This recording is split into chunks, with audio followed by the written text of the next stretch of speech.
Okay, we're back already. All right, our next speaker is going to be inviting us to think about what happens when the Anthropocene bites back. How can we find a sweet spot between paradise and the apocalypse? There's a lot of paradox. There's a lot of beautiful stuff and a lot of terrifying stuff and a lot of terrifyingly beautiful stuff that we've put into motion.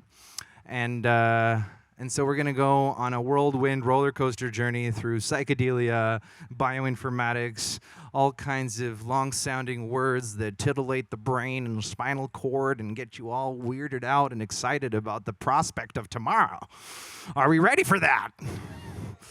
We're not ready for that. No. And I'm not just trying to get the vibes high, which I am, but I'm genuinely concerned with this audience. Are we ready for that? Okay. So give it up for Dr. Jack Aloka. Hello. Good afternoon. I hope you're all cognitive enough because it's going to be pretty dense and somewhat intense. Or if you may, just drop triple as much so you'll be in the right vibe. Okay, so the Anthropocene bites back. The fertile land between thriving and collapsing.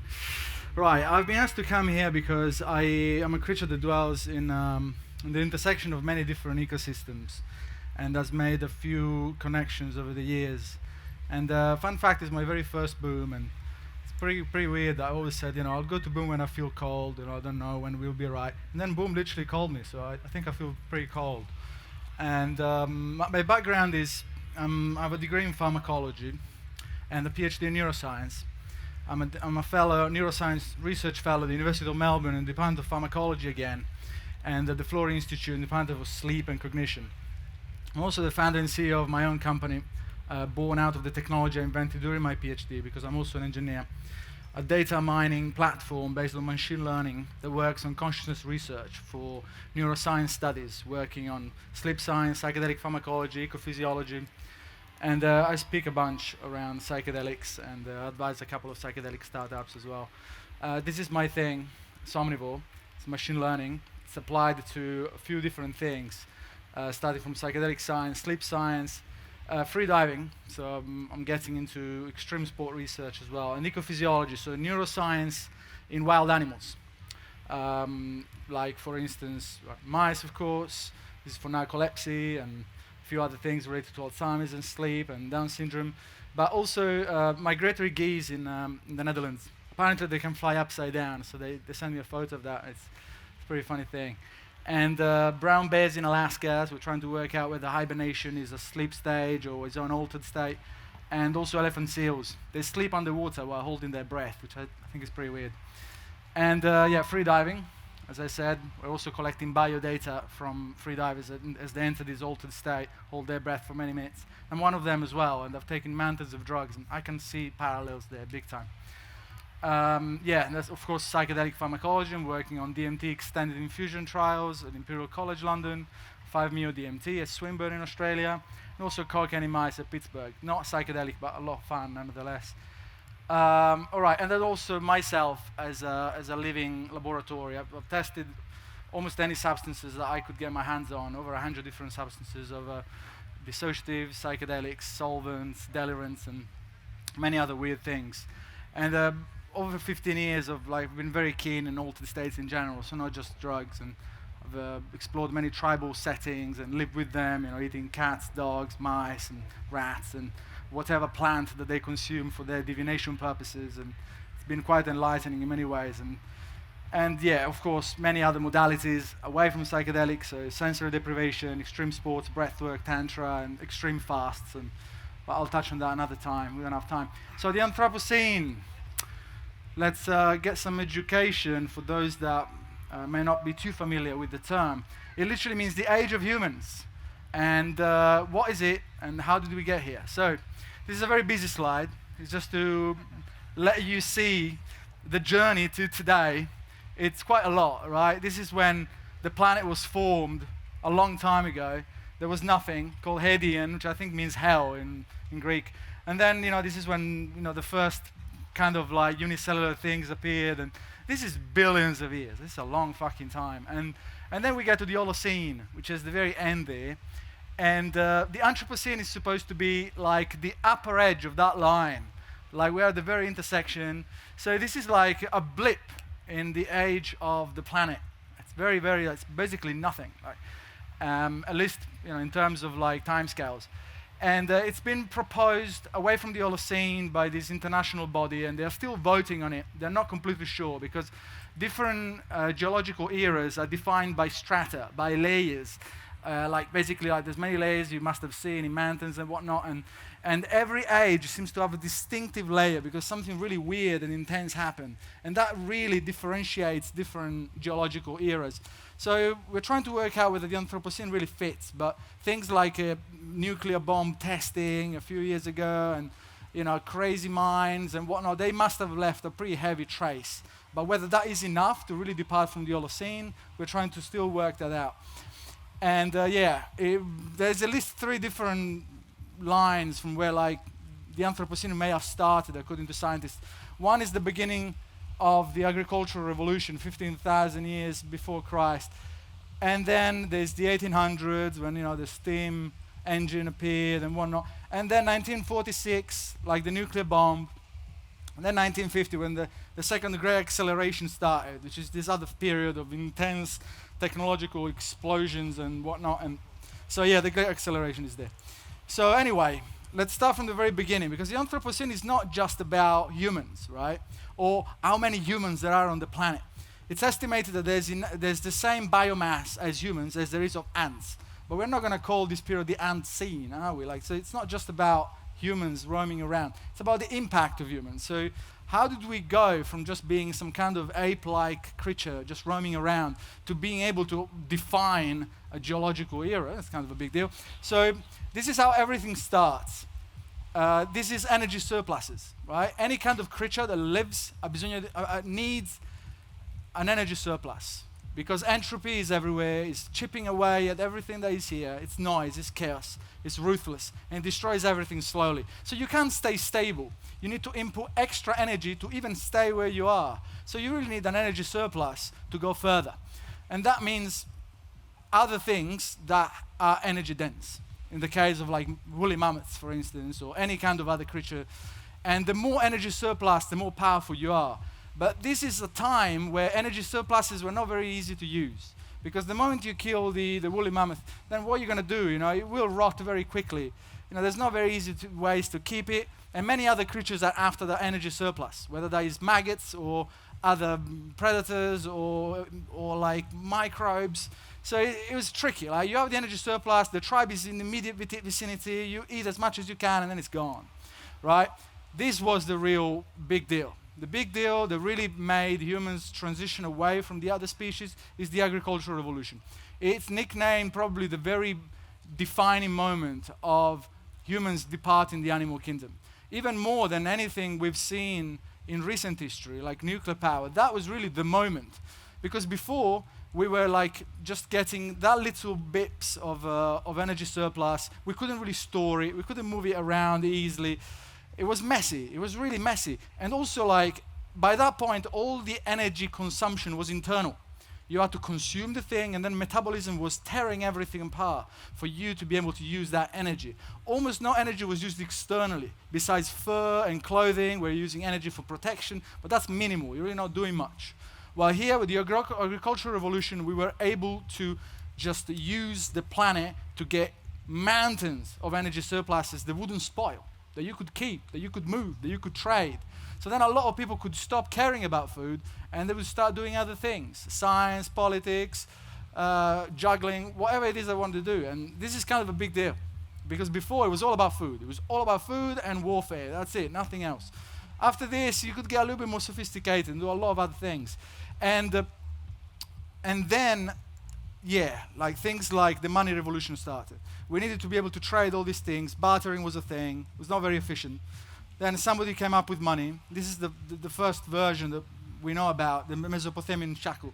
And this is actually barley pegged, meaning that it represents a bag of barley, right? So there's a limiting resource that is attached to it, so that it's representative again of a limited energy surplus.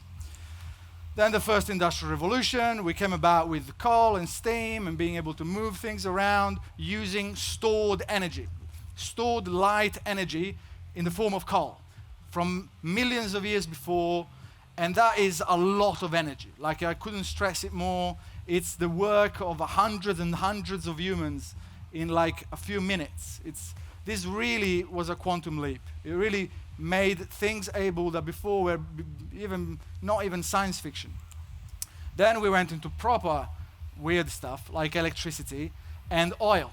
Right? In 1850, oil started to be used for anything more than waterproofing boats, and electricity started to actually be used for engines and stuff. It wasn't just a science experiment, and this really caused another quantum leap. Then we go to the third industrial revolution, and this is when we created computing, when we could harness the power of electricity for computation, for complex mathematics, for the organizing of industry, for things that before needed people to tell people what to do and how to move around. It was very inefficient. Now we have programs, right? And that is a huge deal. But then we go into the second money revolution. There was a bottleneck in pegging money to things that were limited, which actually is very sensible, because it's almost the only way to grow an economy in a way that is correlated to the limited size of one planet. So that was gold at the time. But as you can see, after the World War II, the reserves of gold in the US started plummeting, because they needed to sell that to be able to keep the peg to gold while financing wars in Vietnam and their own economy and just being a world hegemon. And that was not sustainable. So Nixon at some point said, this is it for the gold standard, exited Bretton Woods, and it was like, right, now this is fiat, right? This is money that is just pegged to trust, right? And this was trust in the US military mostly, because it was so powerful that you just wouldn't want to fuck with them, because they would have the power to make you vanish, and they proved it over and over. So we're like, all right, we have no link to anything, but I'll just trust that you'll convert this dollar to something that isn't gold, that is almost anything else. And that is a huge deal, because up to that point, you couldn't do that, because nobody had trust for anything, right? So you had to peg it to gold. Nobody trusted anyone or any kind of government. And so this is the beginning of, right, really, or a transition point in what's called Pax Americana, which is peace of American power. And this really caused a weird transition, because we now dislocated the power of money away from limited resource.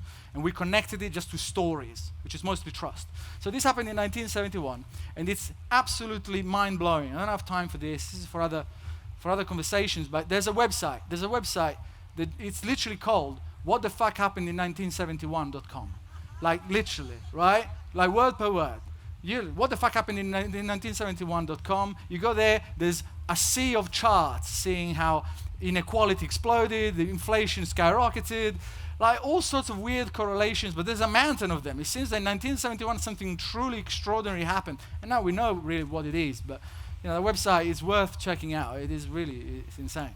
Right, so then the fourth industrial revolution started like a few years ago, and that's really machine learning, artificial intelligence, and all of these things that really are there to now disrupt intelligence. Well, before we were disrupting animal labor, we were disrupting humans doing stuff, we were disrupting, you know, mechanical machines of sorts, or even like information or the internet. This is like now disrupting intelligence, which is a different beast, and it's in clear contraposition with us, or because we don't know of many other creatures that are as intelligent.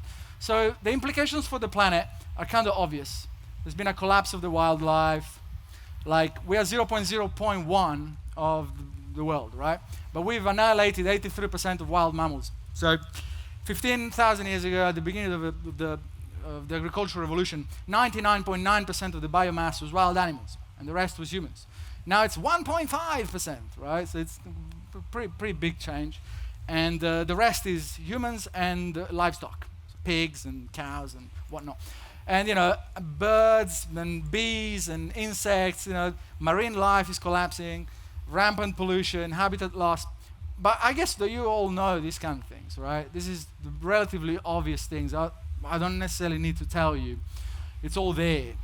So I'm here mostly to talk about the impact of the Anthropocene on humans, first order implications, not connected to that, because then at the level of second order, that would wreak havoc on humans as well. And that's why we care in the first place. Otherwise, humans don't necessarily care of anything that is just, has no consequence, even reflectively, to humans. So ultimately, we really care about all these things as very selfish creatures, because then this has an impact eventually to humans as well, which is kind of weird. But now, what is the impact for humans themselves? This is a very clear impact, the one that people care about the most. Poverty has collapsed. So poverty is the red zone, and green is just above poverty and more. So we see that now, extreme poverty is pretty rare. So the Anthropocene has worked out pretty nice for humans, in a way, in terms of this specific metric. But then we go, people are getting happier. That's a bit trickier to actually work out. There's many studies now that point that there's some kind of like what I call the breakout point, which is between $75,000 and $85,000 of income a year.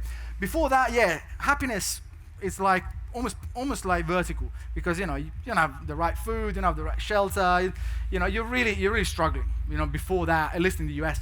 And so it really gets better. But then by $75,000 or $85,000, things need to literally plateau. And they sometimes actually decline in many parts of the world. There's, making more money is burdensome, you need to work, people want to steal it from you, and you have to protect it, and people get stressed, right? And you don't know who to trust, we have this money around, or they because they love me, or they love my money, So there's all this stuff that actually causes a decline very often in happiness after a lot of money, right? So, the green zone is all fun and games, but there doesn't seem like to be this utopia of endless happiness. It seems that at some point we hit a ceiling and we just stay there if we're lucky, otherwise we decline. And this is for positive affect, meaning how good I feel on a day-to-day, not blue, meaning how many days don't I feel shit, right? And you count them, or like stress-free, right? They all seem to plateau, and in some studies they actually go down. The only one that keeps going up is life evaluation, which is a very esoteric idea of being like, how, on a whole, how do you rate your life, 0 to 10, and that is comparison to others. So if you make billions of dollars, at some point you become still better than, the person next door. But even that's kind of weird, even that seems to plateau at some point, but that's very complex depending on where you are. But by that point you may actually feel terrible in all of the other metrics, but still be relatively satisfied with your life. So that gets weird. And then are people getting rich? That's the point, right? Like people getting very rich then. Not really. Well, I'll talk about this later, but the blue line is the bottom 50%. That's actually stagnated forever, since 1962, right? That's kind of a long time. And the 1% instead has been going up and up and up, and so why? We'll talk about this later. But the point is that adjusted for inflation, that's actually shit. Like, since 1962, people are getting poorer and poorer, actually, but just above to be considered the green line and not cause any major political crisis. And implications for mental health. This is the money spent in the US for people feeling not ideal. It's a lot of money, so things are getting at least more expensive to keep stable. That's not necessarily good. Metabolic syndrome are messed up. There's like a lot of diabetes everywhere. There's like obesity, of course. In the US is a massive problem, a third of the population, a lot of fucking people. And then this is diabetes, not just in fat people, but across, right? So even relatively thin people start having diabetes type 1 and type 2, like this weird stuff that before considered genetic, but it's skyrocketing. How can it be genetic then? We'll talk about that as well. So anxiety, depression, suicide, sleep disorders, they're all going up and up, in some countries more than others, but it's going up, right? Why is it going up if we're getting so wealthy and so powerful, right? So, we know that. All right, one thing, what's going on? Efficiency versus time. All right, so this is a very intellectual dude in the 30s that, just like many others, was seeing the development of technologies. It was like, the future is going to be amazing. They said for the first time since his creation, man will be faced with his permanent problem. How to use his freedom from pressing economic cares, how to occupy the leisure which science and compound interests will have won for him, to live wisely and agreeably well, meaning like the machines are going to do anything and everything. I'm just going to be eating grapes and having the occasional orgy, and that's going to be it. Really, like, I can't wait, right? Has that actually materialized? Not sure. These are the intellectuals of today. rather than being bored to death, our actual challenge is to avoid anxiety attacks, psychotic breakdowns, heart attacks, and strokes resulting from being accelerated to death. And that's actually true. Like, we have all this abundance of things, yet we have less and less time, right? We're busier and busier and busier and busier. Even though we're swimming in the green zone and our happiness is plateauing, we're getting busier and busier and busier. Why, right? And this is actually funny. Like, this is an article that you have to look up, right? It is above and beyond hilarious. Column, why a medieval peasant got more vacation time than you. And this is true. This was actually studied. Like, in the Middle Ages, peasants were working like from 6 to 8 months a year max, right? There were some places where it started snowing at some point. You couldn't really get out and crop and plow and do anything, so you just wouldn't work. And there was enough, right? They weren't bawling, but they had enough to be with their family, to do things. For like 6 months, they just wouldn't work. Like, they wouldn't work at all. They would just be in their house eating like what they kept from the summer and doing other things. And this is not just because they couldn't do it. That's one aspect. So one powerful aspect is that back in the day, if you could do things, you'd do them, and that'd be awesome for the future. But if you couldn't do them, you wouldn't do them, right? You just, what do I do then? I don't know. You just hang around or roam or talk to others, or, you know, it was pretty dangerous. So you'd rather just not do anything. So there was just a lot of free time, right? A lot of free time. And also religion was geared to protect that. So there were a lot of holidays, a lot of breaks, a lot of festivals, both religious and folkloristic. And like the Middle Ages, like, were just full of like free time in which people were just like either like singing or dancing or starving or talking to people or praying. Like, now it's 8 days in the US. That's how much free time you get. And in Europe, 4 weeks, like, it's not 6 months, right, or 8 months. And even when they were working in the Middle Ages, they had like these long siestas where they were just not really doing anything. They were just digesting whatever bad food they ate. Or like, they were just, even when they were working, they were not really working that much, not like 9 to 5 or anything like that. So this is crazy. Like, what's happened, right? Like, so this is a really pivotal thing that's been discovered a few years ago. That's the Jevons paradox, which is mind-blowing. Where things get more efficient, people don't get more efficient with their time. They just do more. They get giddy. So when actual cars that are more efficient come out, people just drive more to the point that they spend more money than they would have. So they actually consume more and do more, right? So that's a regular car, $4 every 25 miles. That's it. And then when you get a hybrid car for $2, you actually drive 150 miles more, right?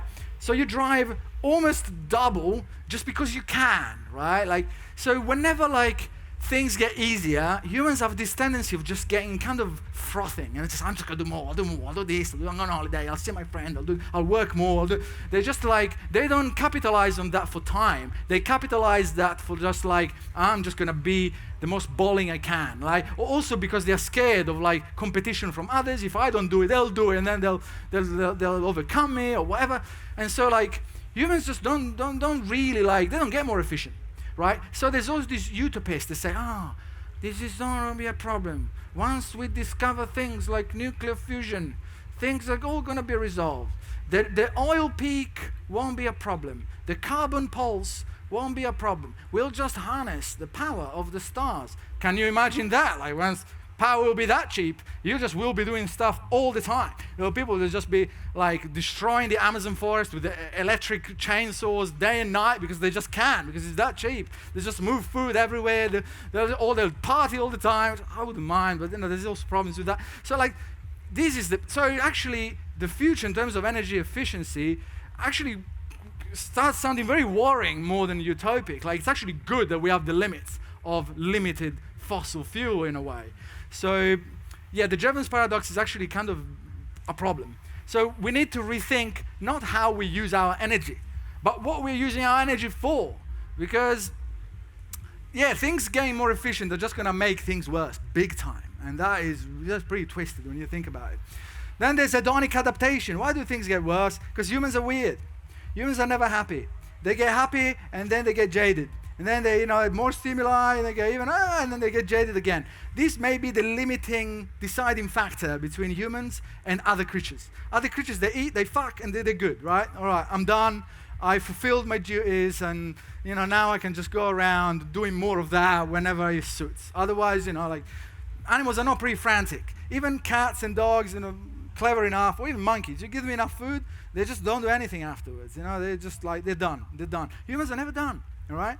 You achieved something, you want to do more. You want to do more. Why? Nobody knows. It's probably genetic. It's probably a mutation in our dopaminergic centers that just makes us unable to be content. And so this is pretty good at the level of conquering the planet, because it just creates this creature that has a positive feedback loop. So you just keep wanting more and more and be more ingenious and do but the problem is that that feeds into the Jevons paradox itself. Like once you have more, it is just go back to baseline. Like the happiness is just like, that's it, done, stable. So yeah, that's an issue, because look at that. That is GDP worldwide since year 1000.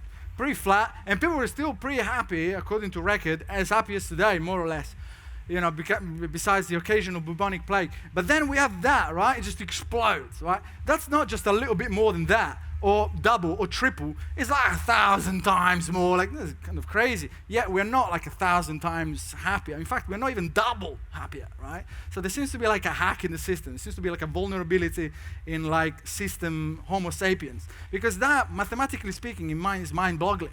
And the fact that we haven't managed to get happier, that's kind of disconcerting, because mathematically there's nothing more unsustainable than a curve like that, right? So, and all right, hedonic adaptation. You see, like average income, this is when you go into a blip of that. When you go into the black dot, things look a little bit less steep, but still pretty steep. And at that point, you look at very happy people. And very happy people are, again, stable, right? And these are the very happy people, right? That's the best case scenario, right? This is the best case scenario. Very happy people are kind of there. Everyone else is just like, maybe you're going down or up, but the happiness is just flatlined, right? While we keep consuming more and developing more and doing all these crazy things, it's not correlating with happiness. So unless we are striving for some other goal that we haven't quite grasped, that isn't happiness, because when you ask anyone, what's the purpose of life, right? So I want to be happier, right? Before there were the religious stories. We kind of eliminated those for some reason. And so now we're just like, I want to be happier. I want to be content. I want the ones around me that I love, as happy as I am, or more, right? All this. So happiness, it's not working. It's not fucking working at all, right? So what can we do about that, right? In many ways, some people theorize that some of the dictates of theology, of religion back then, were to work around things like these. We just said, you just don't work. That's why it's called a holy day, right? Religion decided it, holy day, right? You just don't work because God told you to. Because otherwise, you self-combust, right? You, like birds, will eat your eyeballs in agonizing pain. Don't work, right? It's called holy day, right? To the point that it has to be called a holy day, otherwise humans will still work, right? They're twisted. They're just like relentless. So eventually, like somebody said, no, God just said you don't have to work, right? In fact, you must not work. It got to that point. So what's going on? Number 3, too much, too fast. The human brain is not designed to handle the rate of technological development. It's true. Our brain, like anything else in the body, is finely tuned after millions of years of evolution, doing this, doing that, over 10,000 years, a little change. Right? Not anything like that, right? That's crazy. Like there's nothing that could like adapt to something like that. So now we need, in fact, I said, all right, some people may be unconvinced. So here it goes to year 1000. All right, let's go back down a little bit more, just for context. Let's go back down to 10,000, right? No, it's still kind of weird, right? It's still kind of a little bit weird that we just have this kind of explosion. And that correlates with energy consumption, right? So we're literally cooking the planet. We're not at the level of like emissions or anything, but literally cooking the planet, like taking materials out, burning them, twisting them. Like this is literally like a world metabolizing itself through human activity. For not real gains, apparently, because we're just as happy. And that is, things are actually accelerating. They're not slowing down, which is a weird thing. These are like what really happens at the level of big changes on the planet, right? So life started, right? One little thing in the ocean, to then eukaryotic cells, like mammalian cells. They have mitochondria and all that stuff. Like, it's billions of years from one to the other. Then, the Cambrian explosion, all these creatures appearing from seemingly nowhere, right? Reptiles, then this is like just a few, and then it gets completely, so this is mirroring some other behavior in, I don't know what, like physiology, biology, physics, we don't really know, but things are accelerating at the level of anything related to neg-entropy, which is negative entropy, like order in chaos. Things are just completely out of control, but brains don't really do that, right? Like reptiles or even like dinosaurs weren't really fit for this kind of, so that's why they disappeared. They couldn't really adapt. Will we be able to really ride a wave like this? Or, we'll evolve into some other creature that can do that, but it won't be us, that's for sure. So we have to do something. Too much, too fast. Our hunter and gatherers' brains are no match for addictive digital technologies. So that's another big deal, like phones and things and computers and vibrators, whatever you call it. Like all those things are designed for engagement, especially vibrators. And those, like, you are just designed to go back and back and harder and harder and harder until, like, there's no electricity left for any reason. And then, you more, right? And every single icon on your phone is designed to do that. The contrast, the color, the edges, it's all split tested, so you click on it more and more. When you have a brain that is mostly designed, to find lizards and kill leopards and climb things, like mechanisms like that are pretty rudimental. So in that sense, addiction isn't a whole lot different in humans when we model it in the lab than in animals. So the moment you try to hack that, humans will just behave like animals. And we have started to see that big time. Nihilistic design is failing. This is a problem in technology, in technological orthodoxy, which is how we design products, how we design technologies from the ground up, right? And there's many approaches to this. The first one that came up was naively optimistic design, which means everything about technologies is amazing. There's nothing bad about it. There can only be awesome. And this makes sense at the very beginning, when there's no technology. Someone invents a hammer, says, I can now hammer things, right? You don't think there's something bad about hammers. It was like, wow, this is a quantum leap. I can now hammer things. I can, a nail. How would you hammer really a nail without a hammer? You can think, I could kill someone with a hammer. No, it doesn't even cross your brain. You could kill anyone with anything at that point. Like, so that hammer is just awesome. There's nothing bad about it. And any kind of technological development around anything is just pure utopia. And that carried on for a while until something happened and technology started to give some kind of side effects. At that point, the Luddites appeared. I don't know how many of you know about the Luddites, but these were people that hated technology, right? They just destroyed anything that looked even remotely technological because they didn't like it. They were just like, no, it's wrong, right? Either because of their religion or because they started to see some kind of side effects in their community. Anything technological, bad, right? And they started to destroy things. They didn't survive long because, again, technology is weird. It confers an unfair advantage to those that use it, right? So the non-Luddite just simply out-reproduced the Luddites. They just couldn't really keep up, right? Just like the people, the hunter and gatherers were out-reproduced by the people that did the farming, right? There was not necessarily a war, even though I'm sure that there were conflicts, but just like it's impossible to contain a species that actually makes use of the vertical line. They just pop out of existence like vermin, right? So the Luddites couldn't do it, right? And some people, like to point out, but what about the Yamish in the US or other communities? Those are actually protected by the US government, right? They don't have to do anything. They don't serve in the army. They don't have to, like, if they were just left to their own device, they'd be annihilated within a few seconds. Like the very existence of something like the Amish in the US, it's basically like a live zoo. They just let them be and do the thing, observe them at times, but it's not representative of how humans can thrive. So lots of Luddite design. That got, again, superseded. But people were like, the Luddites appeared, right? So there's something about technology that isn't just completely positive. That's when nihilistic design, aka the value-neutral design, popped up, which is what exists now. There's nothing negative about nihilistic here. It's just a philosophical construct, which means that there's no inherent value, there's no axiology to technology. Meaning technology is neutral. It's what you do with it, right? A hammer doesn't care about the world, it's who decides to hammer a nail or a child, they decides whether it's good or bad, right? And so everybody just dropped the ball and said, no, there's nothing bad about technology, it's how you use it, right? And that's very naive in many ways, and we started to see in many ways that is crazy naive, right? And we started to see with the smartphones that are immensely addictive and toxic, things like TikTok or things like or even cigarettes, right? They said, cigarettes, when they came out, they were basically therapy. So you smoke, it makes you more attractive, it clears your lungs. It's how you use it, right? And you realize, in many contexts, it's very hard to use the technology well, if you're not designed for it, especially as just a nominate. So axiological design is what's been proposed now, which, it's again utopic. It says we need to design technology with an eye for morality and for values. That's easier said than done. Now people are trying, but it's not easy, because the problem is that the people that just use technology without any kind of value always have an unfair advantage.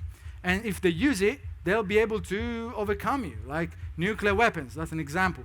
The nations that develop them will always have an unfair advantage. You can tell them, don't do it, please. We'll all don't do it. But if they do it secretly in a cave and you don't know, then they have, of course, an unfair advantage over you. Or any crazy technology that is super polluting, unless you single out that one nation, which never really works, apparently. There's always going to be someone that's just going to break all of the rules and then overcome you at some point. Technology is that twisted. So how do you control for that, right? And we don't always understand values enough to actually encode these things. And, we could also encode the wrong values. Like if you have a robot that goes around cleaning your house, and you're coding it just to hoover in the most, in the way that pollutes the least, right? And the robot says, okay, I'll do that. And it goes around just scanning to try the geometric pattern that is more congenial to less pollution, until it works out that you should just kill all of the humans in their sleep because they pollute the most, right? And then you realize, oh my God, what have we done, right? I just wanted to, save $20 a week on my electricity. We're all dead now. It's that kind of thing. So, what does that mean for extinction, right? Even if this is guaranteed going to extinct us in 1,000 years. But if your neighbor still does it and overcomes you within 50 years, you're still screwed. You don't care about 1,000 years from now. So there's all these many issues. So the plow, there's some examples, right? They really show you how twisted technology can be. The plow, when it came out, it was in a positive ideology. It was like, there's only awesomeness about the plow. Pros, massively improves the output of a farmer. Of course, it's the plow back then was science fiction. Then we realized that there's some side effects of the plow. So what do you mean the plow? Side effects? You don't even think about the plow. When's the last time you ever heard about a plow? Even no. Instead, that actually changed humanity in ways that we still apprehend now partially. It augmented the yield massively, right? Which is the good thing, requiring fortification, meaning that tribes that before were kind of chill, now warfare just goes up because there's energetic surplus there that people want, that anyone wants, animals want, so you have to fortify, you have to create armies. Then it favored men as opposed to women for doing that kind of stuff, because men are stronger to drive the thing, And I've lived with many tribal communities where men and women are almost undistinguishable, kind of, right? They do very similar things, and there is some division of tasks, but for some things like taking care of a field, actually women do a lot of stuff. But with the plow, women are almost useless. They can't do it. They're not as good as women, as men. And so it creates these weird hierarchies and this battle of the sexes that before wasn't quite a thing. And creating a very strange roles that then leaked into religion, into society, into culture. And then it degrades the animals. Before the plow, there were a lot of animistic cultures out there that says, we're out with the animals, every animal is a god. They were praying to the goat, to the wolf, to the squirrels, and they all had this relationship like Avatar, right? They just love the animals. But how can you do that when you have to whip an animal day and night, and it's the only way it's going to do anything is abuse it, right? Day and night. You can't be animistic, right? You can't be animistic. So at that point, you have to change even your religion. And that's when things like traditional modern religions really popped up, because animism just became too awkward to justify doing something like that. I love you, I love you, I love you, cow. Just keep doing this for 360 days a week. How are you going to do that, right? That's crazy. So religion, this is just a fucking plow, right? It just gives you a context of how some little things just causes ripples that are immense. And creating all these weird narratives of human supremacy over the animal kingdom, right? Before there was these self-regulating mechanisms that just said that we must not overconsume, we must not do that, otherwise the river gets polluted, otherwise, God wolf is gonna, it's gonna make noise overnight, all this. No, now it's humans above anything, because we just keep whipping, and it seems to work, right? So, this actually is a big deal. And it may have then caused even the inception of the first industrial revolution, which is total dominion of humans over animals. happen. Something as simple as the plow. And there's some papers just on the plow that really just talk about this, right? Then there's things like seed oils. Seed oils, what do you mean seed oils, right? Like the most random thing ever. It's actually a massive deal. Pros, cheap, comma, does the job. It really does, right? You get the thing, costs nothing. I think the bottle that contains it costs more than the oil itself. And like you cooking it and it's got some calories, done, sorted, right? I don't have to spend 10 times as much to buy expensive olive oil, right? Or tallow, or like this butter, fucking seed oils, right? Just squeeze a sunflower or canola oil. And it's actually now very recently been shown to be one of the most toxic things humans ever discovered. It's completely wrecking the health of developed nations and even developing nations. Like it's cheap because it's cheap and it's greenish, it's vegetables, it's vegan, all this stuff. It's awful. Seed oils are literally the thing you should ban from your life from yesterday. Like it's directly into metabolic dysfunction and obesity. Even in people that consume like less sugar or anything, like they're really trying really hard, but then they drench their salad in seed oils, they just get fucked completely. Like obese, the weird diabetes type 2, type 1, like because seed oil just never belonged to human nutrition ever, right? It's a very new thing. It's a very new thing, like the last few decades even. So they oxidize too easily, like because it's an unstable molecule. That's why it's liquid at room temperature. It's got all these kinks in the structure. It's called polyunsaturated fatty acids. It's all kinky, not in the good way. So it just completely oxidizes just with a little bit of radiation. And when something oxidizes easily, it just spreads reactive oxygen species everywhere, destroying everything around it. So that's actually what causes, in white people, most of the sunburns. And people don't know. It's actually polyunsaturated fatty acids. The UV light oxidizes the molecule, which then becomes highly reactive and corrosive, destroying everything around. So it's the oil actually frying the skin and not the UV rays itself, like on the DNA of the actual skin cells. So by just removing polyunsaturated fatty acids, you can stay in the sun 10 times as long, not double as long, triple as long, 10 times as long without burning. It's mind-blowing, right? And things like this were enabled by other technologies that kept us indoor and weak and gullible with all sorts of ads and whatnot. And so yeah, seed oils, absolute ominous. Just stay away from it big time. It dislodges cardiolipin, which is this thing in the mitochondria, making them unstable. It causes potassium leaks from the mitochondria. So the power cells within the cells get dysfunctional, very bad because of the seed oils. And that's what causes very often a metabolic dysfunction. It makes complete sense since mitochondria is right in there for metabolic activity. And precursor to prostaglandins, which are for inflammation, so you just end up with all these pro-inflammatory cytokines that just make you like all these weird pains and hormonal like dysfunctions, like both in men and women. And this is just seed oils. I just want to cook cheap, right? Just give me a break. I don't know, I just want to fucking like, I don't need lube, right? Whatever, like. Seed oil, okay, seed oil is like sunflower oil, canola oil, vegetable oil, peanut oil, all that shit, right, that you see added in 99% of the products because it just lubricate things and makes things a bit more palatable, increases shelf life, or it's just cheap to cook, right? That is like, stay away from it, big time, like bad, like big no-no. There's nothing positive about it. Then, now I'm gonna really have some people be a little bit disgruntled. I'll spend maybe 10 minutes on this, just on this, because I'm slightly sadistic. Caffeine, right? Ooh. You know, I'm a pharmacologist. I love drugs. So I really split test them a lot, right? This one, this one, combined with that one, at night, during the day, alone, with people, with animals, you know, in the streets, you know, all these things. Like, you know, I try to be clean about my practice, and then I realize I need to remove everything to be really clean. And then I realize, all right, diet thing, and then there's this thing, right, this elephant in the room, like it's just there. You can't notice it until you really notice it, and that is caffeine.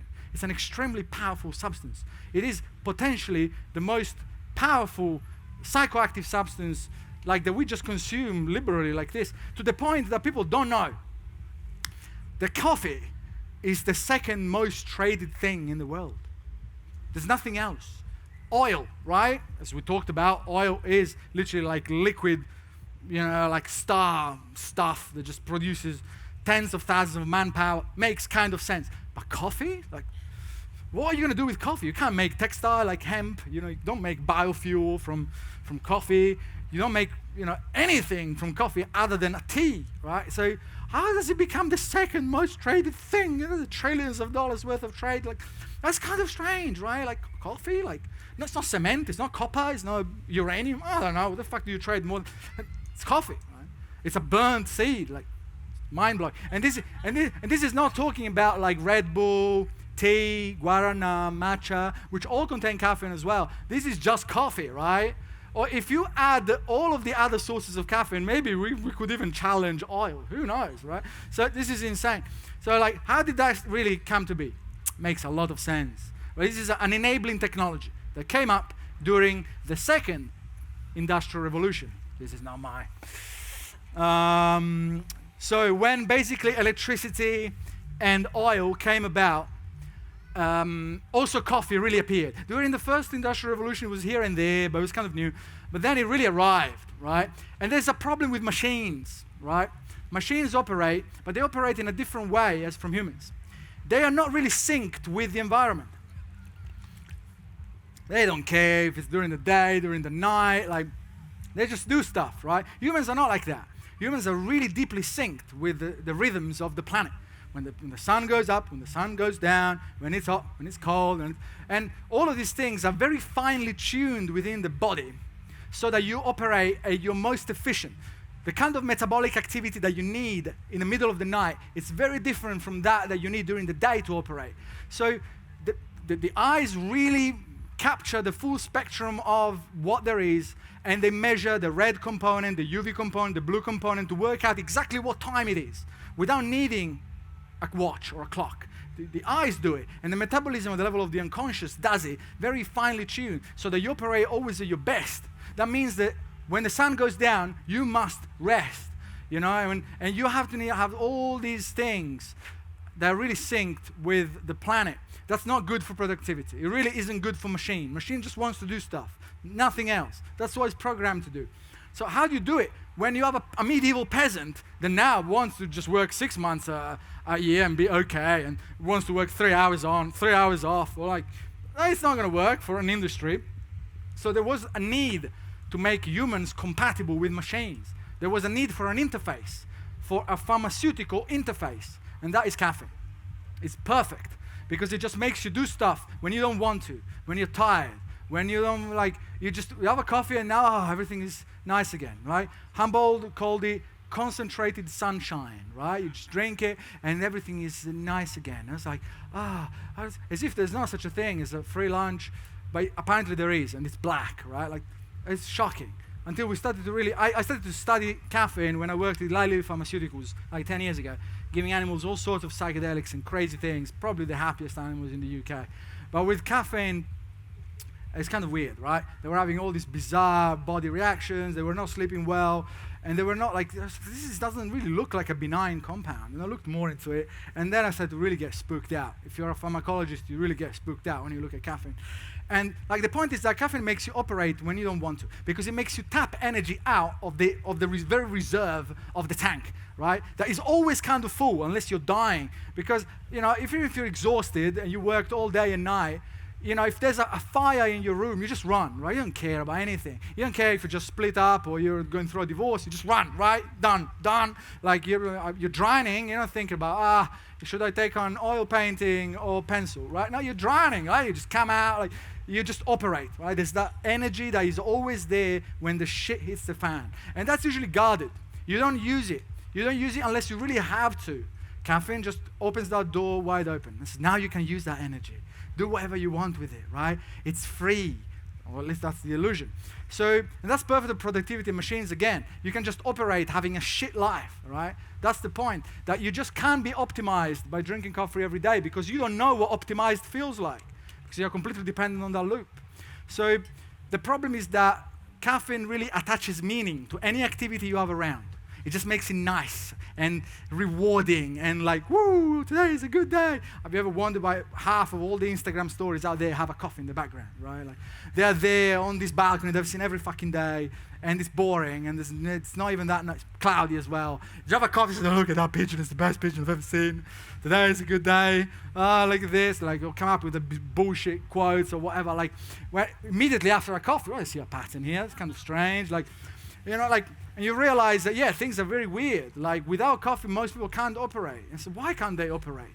Right? There's nothing inherently genius about coffee. How did Julius Caesar do it? Like, command the entire Roman Empire without coffee, without anything. How did Leonardo da Vinci do anything without coffee? Tesla hated all substances. All right, these aren't retards, right? Like, they just didn't really like coffee, right? So it doesn't seem to be an essential ingredient for genius. And Michael Pollan, in his book called an essential ingredient for the construction of the ego, he says, are you fucking serious? Like, that's kind of extreme. Like, but we've grown to a point that without coffee, we can't operate in a totally broken society. We just can't, right? And so that's the problem. And it gets worse than that. Like, coffee is a vasoconstrictor. It makes your blood vessels go very small. So it cuts blood circulation off your brain by a third to up to 40%, right? Doesn't need a PhD in physiology to think of maybe, I can't think of any organ that would benefit from having his blood supply cut by a third. Like, I don't think the liver would be boiling, or the kidneys, or the heart. Like, why would the brain be any different, right? Which is such an energy-demanding organ. No, like, it makes me kind of think, oh, I get more focused, of course, because at the level of entropy, when you made entire portions of the brain go kind of offline, the ones that remain get very active, and that's what happens in emergencies. But when you can direct that for goal-oriented activities, you feel like a genius, but actually you're less of yourself, you're not more of yourself. And yeah, provides some energy, because that is the energy reserved for emergencies that now you're using, but then you crash, right? Sham focus, because that's not real focus. And yeah, sham is inspiration and meaning. That's the biggest problem, really. Like, another thing that really made me, this is kind of weird, that coffee is the only substance that is allowed in prison, right? Think about it. There's not many people that engineer prisons. It says, I just want to make the life of our guests as nice as possible. What could we do? Should we provide swimming pools or circus acts? No, especially in the US, they just fucking stomp on their face until they stop breathing. It's that kind of attitude, right? Why would they give me anything? Not even coffee, like. Why would they give me anything? Especially a drug, right? Easy, because it benefited the people that engineer the prison. They riot less. They just, you know, they stab each other less, they stab the guards less, they're just more control. You have a coffee, now it's a beautiful day, even in the fucking prison. Right? This makes you think, right? Like, why would they do that if they really just didn't have to? And then you make it, okay, you could argue that there's an underground economy of cigarettes and hand jobs as well, but that's kind of like an underground economy in prison. But just coffee is just given. Just do whatever you want to do. Like, it's there. Have more. You want to do more? Want another coffee, right? That is strange. That is just very strange. And then you realize when you start going, peel the layers of the onion to the other prisons of life, you know, a shit job from 9 to 5 that you're not fulfilled by, that you don't make enough money. You have a coffee, it's okay. I can just still be a functional unit in a dysfunctional society. And it's cheap and it's everywhere. So that's like another technology that was just like coffee. No brainer. It's just awesome, right? More money, more flourishing of society. Then you realize the actual axiological design of coffee is pretty weak. It's terrible for sleep. You drink a cup of coffee in the morning at 7 in the morning. It's been analyzed that by 11 at night, there's still coffee there, big time. 7 in the morning, that's pretty early. 11 at night, pretty late, there's still coffee there. It takes like 2 days to clear it. So you're sleeping, if you take coffee every day, you're sleeping every night with caffeine in the brain. That wrecks the sleep architecture. In fact, you wake up the day after saying, I feel kind of groggy. Oh, what could fix it? I don't know. Let me think, right? So it's this endless loop of bullshit, right? That just keeps people just unfulfilled, attached to bullshit activities and jobs and relationships just because coffee is just going to make it better every day, you know, with acceptable repercussions of sorts. All right? Terrible. Dangerous for the heart for some people. Potential cause of mental illness or anxiety is a big deal. Some people just get makes it worse. It's also packed with toxic chemicals. It's burnt seeds. You know, there's not many things that you burn them and they become healthy, right? They become very carcinogenic. Anything.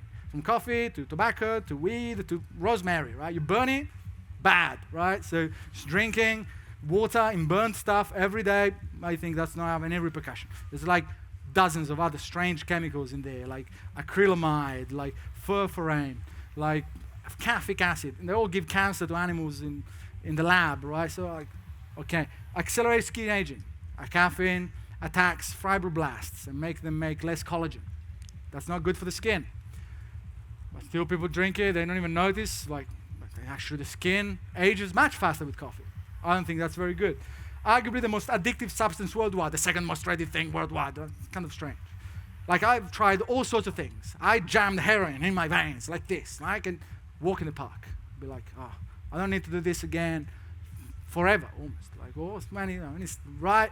Instead, no, caffeine, it took me months to get it out. It gets under your skin. It becomes a part of your identity. It becomes like this puppeteer of you being functional in this society.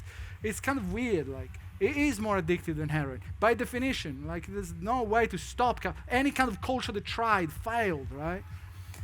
Was not consumed like this way traditionally. Some tribes nibbled on some seeds every so often and got a little bit out. They weren't drinking it. And the ones that were drinking were making this weird ayahuasca-like soup and just going at it like twice a year, 3 times a year, making this thing, just vomiting everywhere in these manic attacks of caffeine, usually for divination, right? So now we're using it again in a non-traditional way. It's kind of weird. Immunomodulatory for some people makes COVID worse and whatnot. It will get in the way of your altered state practice. If you're a psychonaut like me, like you want to be methodical, you want to try this and that. Caffeine is just this background noise of dopamine, blocked adenosine receptors, and these are super things. Like you can't really go deep in so many of the other substances. By definition, you are on another substance, which is immensely strong. So that is a big deal, at least for me. And yeah, one other thing is that, like, why is the coffee plant making it? Have you ever thought about it? Like, it's kind of weird. Caffeine has no purpose at the biological level for the plant. The plant has no benefit from making. It's not an intracellular cascade mechanism. It doesn't do anything else other than being there, right? So why would evolution keep it there? Because it is a bioweapon. Any insect that eats the thing dies immediately, a horrible way, right? You give a coffee to a dog and watch, and then report, see what happens. You know, many animals are the same. Same with chocolate, which is actually related to coffee. It's theobromine and a little bit of coffee. Same thing. Chocolate is also available in prisons, right? But that's another conversation. So, like, it kills some animals, and other animals instead it makes them weird, right? Because it's not good to kill animals as a bioweapon, because then evolution selects it out. It makes it resistant. Like, so you don't just want to kill everything, just the dumbest things. The other ones, you just want to make them freak out, not be hungry anymore, have palpitations and run away, right? Or just get a little bit intoxicated. These are the animals that will be mostly territorial and protecting the plant from other animals. So they still serve the interests of the plant, right? And then there's the last layer, the most intelligent creatures, right? You don't want to kill them, and you don't even want to freak them out too much. You actually want to actually entice them into helping you propagate until the end of time, right? And you enter these bizarre symbiotic relationships. Like coffee before was just a random bush here and there. Now it's all over the fucking planet. It's the second most traded thing. Clearly, like, there's aliens watching planet Earth and say, oh, who's controlling what? So this plant seems to be very powerful, right?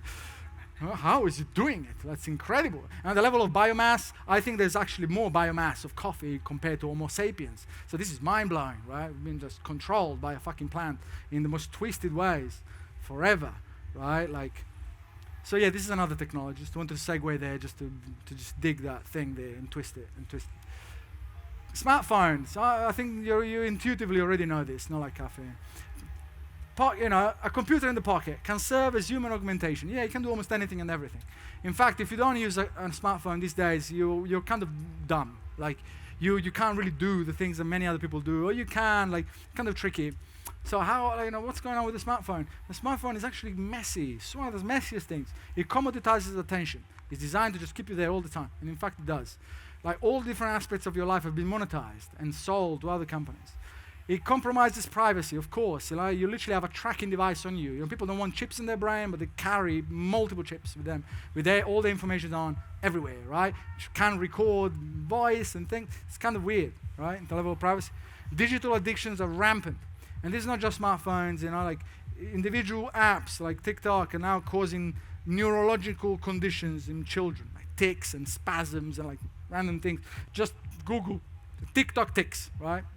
You couldn't have not named your app in a more extraordinary way, right? Literally, it's causing tics with the children that are literally developing with the thing, and their dopamine circuitry just gets completely short-circuited. And it stimulates ADHD-like traits, because when you can always feel a little bit better, you have literally a slot machine in your pocket.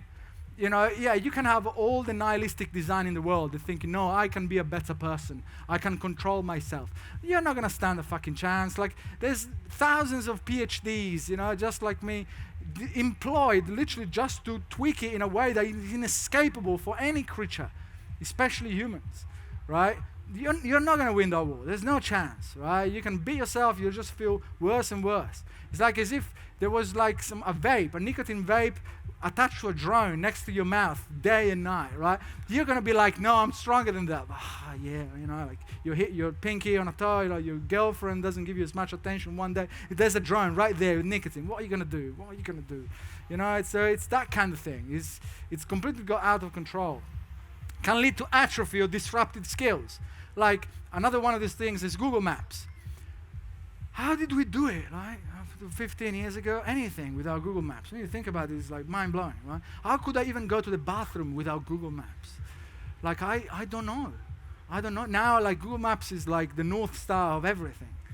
Like, without Google Maps, you don't know what to do. You have an existential crisis because you can't even ask other fellow human beings for directions because it just looks weird, right? Man goes, excuse me, where is, like, sorry to bother you. I really don't want to do this, right? I really don't want to. But how do I? And then you just break down, and then you finish your sentences. Well, before it was actually cool. So I want to socialize. I'm just going to come up with the need to go somewhere.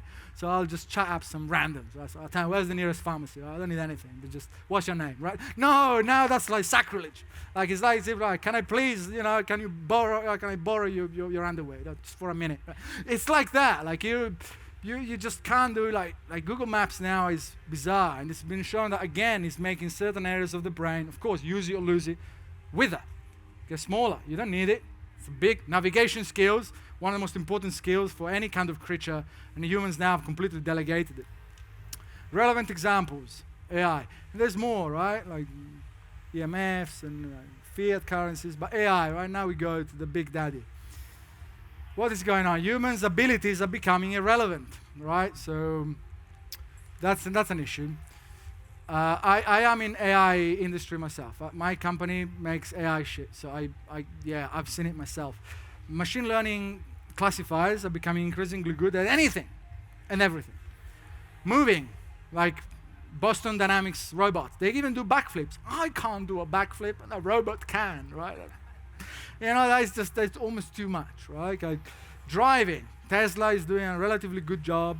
And in 2004, MIT professors, forgot his name, like it made a chart, you can Google it, with all the professions that were impossible to disrupt. The machines will never be able to do that. The first spot there was truck drivers. It was like, oh, this didn't age very well. So writing, GPT-3 can do poems, humor, stories, crazy, right? Even better than a lot of people. Coding, you can actually produce code now. Painting, there's DALL-E, this other thing that you can just write. Paint a unicorn being ridden by a raccoon smoking a joint in Picasso style with pencil. And it does it. And it does it very well. It does it overwhelmingly well, right? And this is it's the first version of it, right? It's the first version of it. So what are you going to do, right? This is not about like, automating Excel spreadsheets or like chainsaws or whatever. No, this is the arts, right? The most sacred things. So that never, humans, of course, they do it better. Can make music as well. There's literally competitions where they try to really match styles and stuff, and AI classifiers and started to go into these competitions and literally win them. Humans can't tell. They even take music from the AI and say, that's got more soul. That's definitely made by human. Not wrong, right? Music. Humor, even. The humor is not particularly good. The humor, we need a few more years. But sometimes they make you giggle. So that's better than some people, at least. That's how it starts, right? Diagnosis, actually it's better than humans, the diagnosis now, for things like cancer or looking at like bizarre MRI things. Even humans are like, oh no, this is like a shade of gray and some blob. AI said, boom, testicular cancer right there, right? And I said, okay, diagnose. People were paid handsomely to do that kind of thing. Now, job gone. In fact, toxic, because if you do, it won't be as good as the machine, so you should just top yourself, right? That kind of thing. Like law, there's now digital lawyers are doing a very good job. Personal assistant, of course, like Siri, Google Assistant and whatnot. Object recognition, easy with deep learning. Music, I say, scientific analysis, my thing, is a classifier for altered states. It goes into EEG, brain activity, muscle activity, all those things, and says, you are in this altered state, you are in ordinary waking consciousness, you are in REM sleep, and whatnot. Epilepsy, like, before that stuff was very cumbersome, was very slow, was very annoying, and humans were the only organism that could do it. And they were having great jobs. Then I arrived, and I screwed a lot of people over. But then they actually thanked me because that was an awful job. Like, it was really an awful job, and that's also why I did it. But that's the point, right? These were all people with PhDs and masters, right? And now they think they were so well gone, right? They just shouldn't do it. In fact, they shouldn't do it. Scientific analysis, whoa, disrupted. Fluent conversations, yeah, like there's Lambda, this other classifier that has been in the news saying, it's sentient now, and the person got fired that came up with it. I actually went through that conversation. It is mind-blowing. It is weird. It seems like it just came out of a film. Like, it is a pretty good conversation. Like, investing, yeah, like bots for cryptocurrencies and whatnot, doing a very good job. Piloting, there's swarms of drones now that go through forests. You know, if that doesn't worry anyone, I don't know what, right? There's playing complex games like StarCraft 2, things that are actually like very hard, right? Very hard. Now humans, they don't stand a chance. So Kai-Fu Lee, which is the ex-CEO of Google China, made this chart, making the jobs that would be the safest, that's the ones that are basically disruptable tomorrow. And this is already pretty old, and many of the safe zone professions are already being dragged out into the danger zone. And the danger zone is easy. Radiologists, because, you know, cancer thing. Customer service, accountants, Lord forbid, like telemarketers, these are doomed, right? Then there's the slow creeps, like scientists, sadly, like graphic designers, you know, that's gonna, not tomorrow, but in 10 years, like 5 years, and that was like 5 years ago, so, ooh. You know, and then there's the safe zone, they say social workers, concierge. You know, I don't really want a robotic concierge, like, I take your bags, like, it's just not the same thing, right? Like, social workers, you know, you just like, you had your children taken away from you and you have cancer. You don't want a robot there holding your hand, right? So I guess that's relatively safe if you're into that kind of job. You know, psychiatrists also, you know, because even that. CEO, mostly CEO because they own things, right, often. So that's the law protecting them more than actually being disruptable. Otherwise, a classifier again can actually map finding employees and things in a very efficient way. But the law protects them until the corporations, they got legal rights, right? Some nation would be like, if I got legal rights to a machine learning entity and this expands my economy, maybe I should just do that. And it could happen, and then we are very screwed, right? Criminal defense attorney, but then there's a human veneer. These are actually the safest jobs, not those. The human veneer are the safest jobs.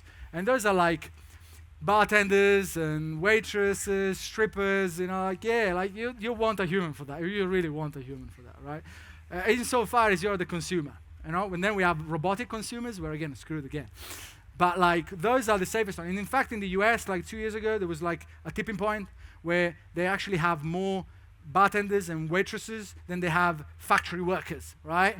So this is already tipping, right? So they need those people there doing human things. Lifespan of Fortune 500 companies. It was 90 years in 1935, now it's collapsed to 14 years in 2010. It's just become very hard to stay competitive with all these technologies disrupting everything. So if you're not disrupting, you will be disrupted. That's the point. So AI singularity, meaning like when this general AI comes out and says, you know, I can do anything, just like a human, or better. It's like sci-fi, but it's starting to really come in because we don't really know what consciousness is even. I just came from Amsterdam from a consciousness science conference. And there was all sorts of debates and lectures. And at some point, you know, in a debate about consciousness, they grilled them. And eventually, at least one or two of them said, you know what, actually, I don't fucking know. Like, you know, I've put an entire career in this, but I still don't know. These are speculations. I need to write papers, right? Like, you know, they don't know. Like, the consciousness is still very esoteric. And we don't even know what it is outside of ourselves. You still have to make assumptions about the person next to you being conscious about what they do, right? It's a behavioral thing. I interact with the thing, does this, I assume it's conscious. You don't know. So if the machine is able to interact with you at that level, how can you even assume that it does not have a consciousness like you if it does react just like another human? At that point, it's just a belief system. It's no, I just want to believe that it does not have consciousness. But if it does exactly the same things, you know, at that point, you could assume that we also will go and pick up from routines and we are computational ourselves. It gets weird. So, and many of the debates, at least one, was whether we should encourage the generation of conscious agents. That's how they called it. Is it dangerous? Are they going to extinguish us, or we have to do it? And they were all unanimous, we have to do it, because that's good for consciousness. It's going to create more consciousness. They have skin in the game. It's their career, right? But this is the problem, right? Like, meaning that there is a drive to just make it happen. So again, the nations that won't do it will be less competitive, so it is happening. Like, you could get a moratorium on not doing it. There will always be computer programmers in caves secretly doing it. So, yeah, like, we should prepare, I think.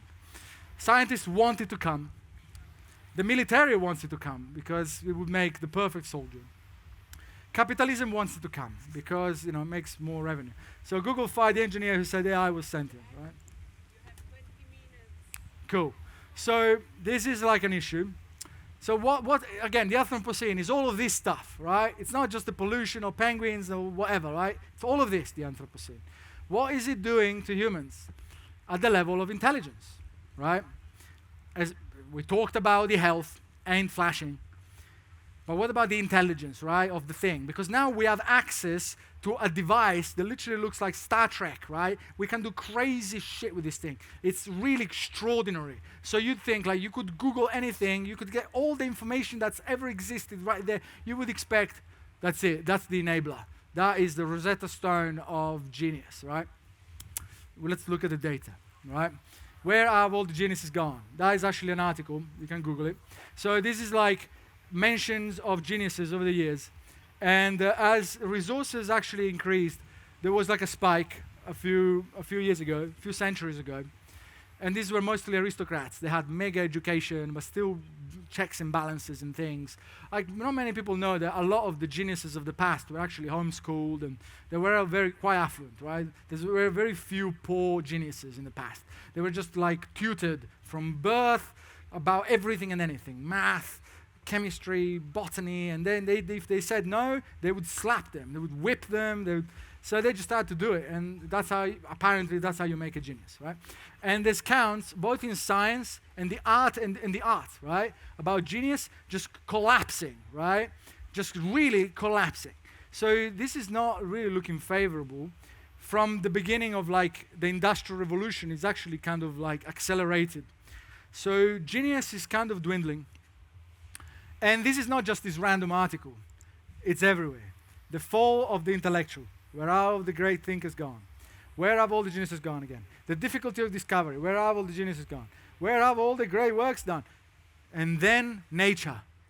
This is the most reputable scientific paper in the world, right? Nature is it. There's an article on nature, like this is pompous, this is like, this is it, literally titled, "Scientific genius is extinct." Well, that looks like clickbait, right? That's how they really wanted to mean it, right? Like human genius is really not like it's gone. It's virtually extinct. That's a specific choice of word. It's kind of weird. So we have access to all this stuff, yet we're not getting extraordinary, right? We're barely keeping up, if anything.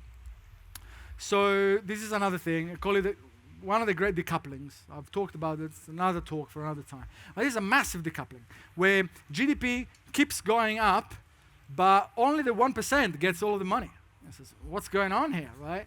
You could think there's some evil mastermind there. I want all of the money because I just do, right? And you could assume that there are a lot of very greedy people out there that just want all of the money until you realize that it's actually encoded in human nature. Whenever you try to observe interactions, it's very murky. There's protecting your kins, so your genes, your family, your tribe, your race, your nation. You keep going up this onion until eventually humans are like, what's a human, right? And capitalism kind of hacked it. Because not just capitalism, but globalized capitalism, where you can get workforce from anywhere and everywhere. Then they all have access to the internet, so they can get educated, whether it's Nigeria or Bangladesh or Scotland, it doesn't matter, right? I need to get something done. I don't even see these people. It's all done through computers. I just want to get the thing done the cheapest possible.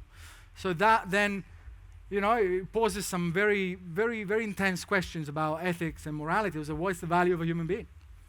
And it seems that in the 21st century, it's about how well something is done, and even worse. Like something that I say is that you're not paid according to how hard you work, really. That's not how it works. You're paid according to how hard it is to replace it today, really. And that is harsh, but that is undeniably true. Like, in such an hyper-liberalized environment, where China is around the corner, optimizing everything and anything, doing it for a tenth, you can't even just afford being like, oh, but I want to be fair trade and whatnot. Like, you're just going to be displaced. Like, there's no more protection, there's no tariffs and anything. It's all getting like free trade agreements and all this. Oh, amazing! Like, but who's really benefiting from this? The people that control shit, right? Because they are irreplaceable by law. They can't be replaced because there's their name on the legal deed of ownership, right? And the 1% is not just them. It's also the mega intellectuals, the ones that are just very hard to replace. Like Tom Cruise is hard to replace, right? Because he's got a brand. He's got, yeah, you can try, but yeah, it doesn't really. So he's just going to stay wealthy, right? There's some mega geniuses out there, the few remaining, they're still very wealthy. They still work it out. But otherwise, if you're just someone, yeah, society is just dragging that rest of people that just don't have the means or they don't have the drive to become very smart and irreplaceable to this mass of people that just stay there as consumers mostly. The job of most people now is to be consumers and do jobs that are becoming more and more disrupted. And that's weird, right? That's very hard to approach. So then what do I do, right? And that is tricky because we don't really know what the value of a human being is anymore because there's no more religions that said it, what it is. There's no real tribal constructs. It's all like spread everywhere and anywhere. So now you are a working unit. And that is depressing. But what are we going to do about it, right? Because ultimately what I see happening in the future is everyone getting slowly pushed into this bubble of consumers. And eventually nobody's going to be able to do any job that is as good as machine because it seems that every job besides bartenders and waitresses and whatnot, they're all going to go. So what are you going to do? Eventually you're just going to pay money to consume. Universal basic income, right? It's just to prevent people from rioting, ultimately, not because there's any generosity there. You just don't want any more revolutions because they're messy, they're bloody, they're crazy. And we have enough data to learn from them. So the governments are just going to give money to people just to be. But not that much because it's a basic, what's basic about like a shelter, for instance? Is it a room? Is it a castle? Is it, an island? Hedonic adaptation, again, you're going to be normalized within days. So you're going to be like, so basic is going to be the most basic to avoid rioting, ultimately. That's why it's going to be sustainable. So then how can you push past that, right? We need to stay competitive while remaining human. That's my point. And how do you do it? Some solutions to just, crawl away from pure depression otherwise. One thing is rewilding. That's a big deal. That for me has made my life above and beyond better. And one thing is sun exposure. Once you remove seed oils, you can be in the sun a lot. I have a Scandinavian background, despite being Italian. I burn in winter, in Australia, in the rain I've burned. Like, it's pathetic. I spat on myself at times. I was like, you're pathetic, right? And I removed all of these things, and now I can be in the sun for quite a while, and I don't burn anymore. I don't tan. This is it. This is my terminal color. But I don't really burn anymore, right? So it can be done. Without sunscreen, which is, again, basically an evil technology, unless you're literally forced to be impaled in the sun for 5 hours, right? So the sun is important because it links you back to the cycles of the planet, right? It's a big deal. And at the metabolic level, at the level of inflammation, at the level of everything, the sun is virtually everything. The skin is basically an organ designed to metabolize light. The red spectrum, the blue spectrum, all the way to the UV spectrum, they're all valuable. This is why vitamin D is there, to channel to the rest of the system that you've had enough radiation exposure. This is about radiation. The system literally needs radiation to be challenged and to be enriched with energy in a way that isn't just food. Like mitochondria are quite related to chloroplasts. They split not as long as many other creatures. So even melanin itself has some potential for carrying over energy. So the sun is actually a massive deal at the level of metabolism. And people that get more exposed to sun need less food, right? And this can get extreme with some crazy practices, but talked about that another time. Environmental exposure, right?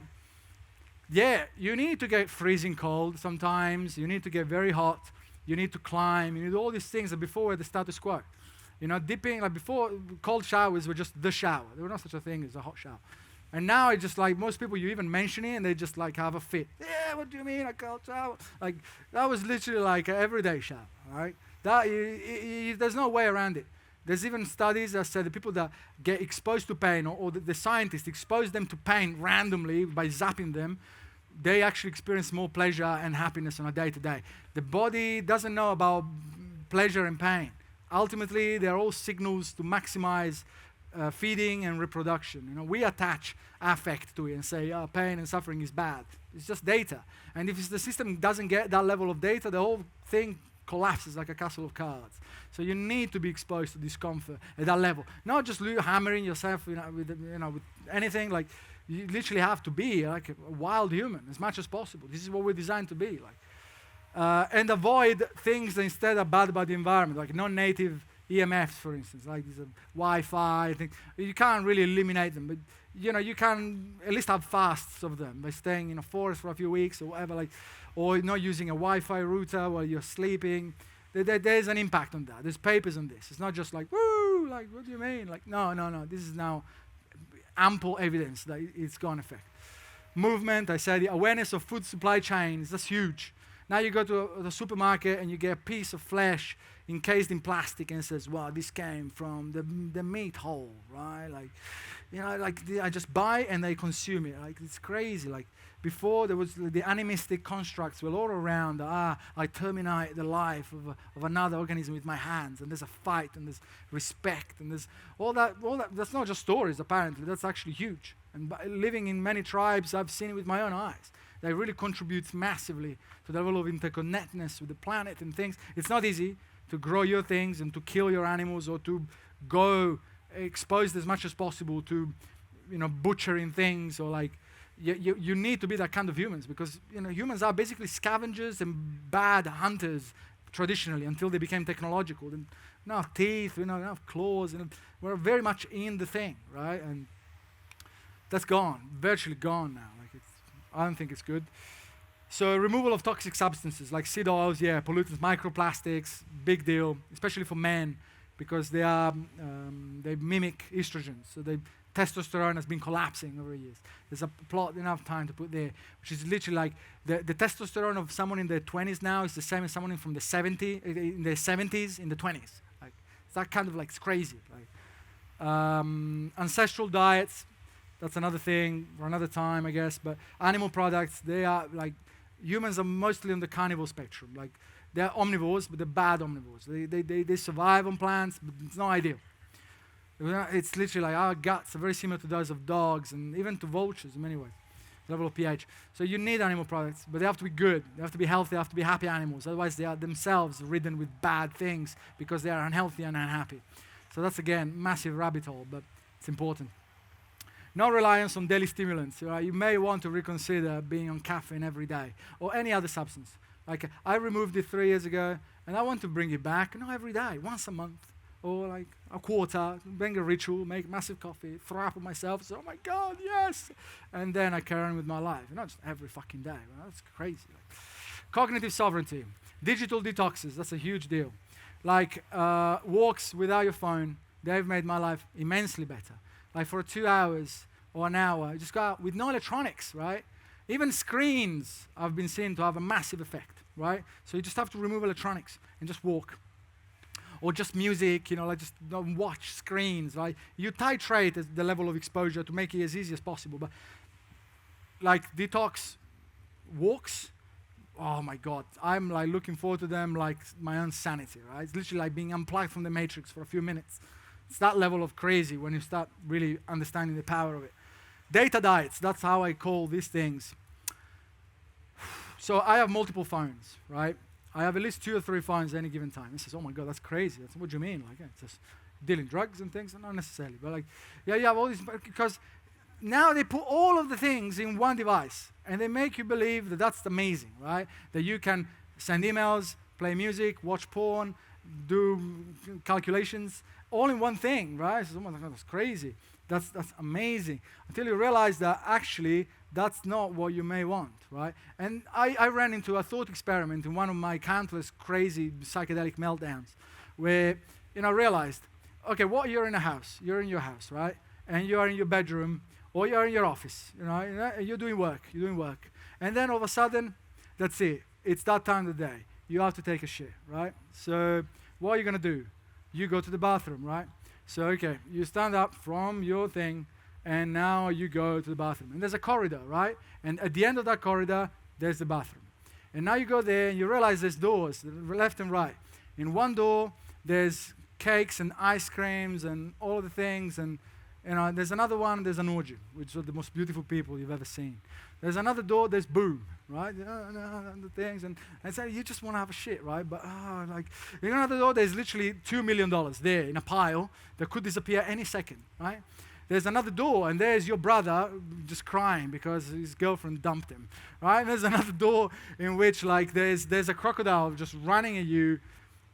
By that point, you probably forgot you needed the shit, right? You really probably did, right? By this point, you're very confused. You have high-tech psytrance playing in one of your ears. You just had a piece of cake. You still have a condom dangling. It says, why am I here? Why am I here?